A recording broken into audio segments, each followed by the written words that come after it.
మీరు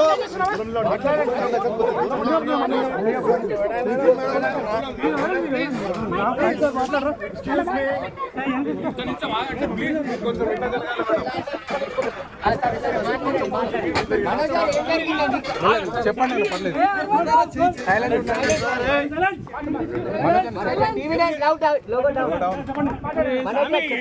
చెప్పండి లేదు పర్లేదు చెప్పండి మనకు ప్లీజ్ కొంచెం సైలెంట్.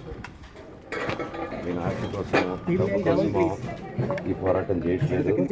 ఎందుకంటే ఈ పోరాటం కూడా కాదు, ఇది ఆత్మ గౌరవం. నా భార్య పిల్లల సేఫ్టీకి సంబంధించి ఇది నాతో ఒక మగాడిగా నాతో డైరెక్ట్గా వచ్చి నాతో ఏం చేసినా నా భార్య పేరు ఇంక్లూడ్ చేయడం, నన్ను పుట్టేదానికి నా 7 నెలల పాపని ఇంక్లూడ్ చేయడం, నా బిడ్డలు ఇంట్లో ఉండగానే అలా బిహేవ్ చేయడం కరెక్ట్.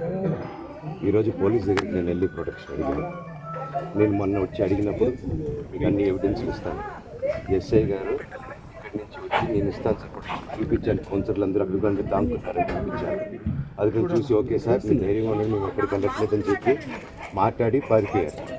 ఇప్పుడు కానిస్టేబుల్స్ వచ్చి అందరూ నా మనుషులందరినీ భయపించి ఇప్పుడు వాళ్ళ పేర్లు తీసుకొని బెదరగొట్టి మా మనుషులను పంపించేసి వేరే బాడీ గార్డ్ లోపలికి పంపించున్నారు సార్. ఏం జరిగిందండి అసలు? గొడవలు ఎందుకు జరిగాయి? డిపార్ట్మెంట్ ఎందుకు వన్ సైడ్ తీసుకుంటున్నారు? కంప్లైంట్ తీసుకున్న తర్వాత వాళ్ళకి ఏ అధికారం ఉంది? నా ప్రొటెక్ట్ చేసే మనుషుల్ని పంపించేదానికి అధికారం ఉంది? ప్రపంచంలో అందరినీ కలుస్తాను సార్, బయలుదేరి.